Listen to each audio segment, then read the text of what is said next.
Let's see how to connect Logitech Bluetooth Mouse to Chromebook.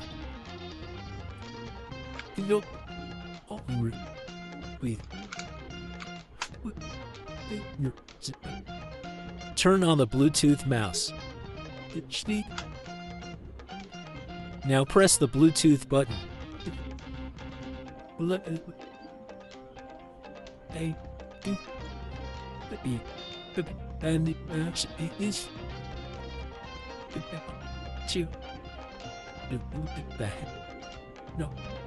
Now go to your Chromebook's Bluetooth settings. Now click on Pair New Device.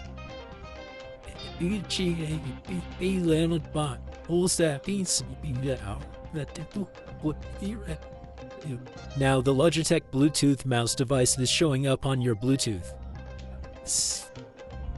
Now just click to connect.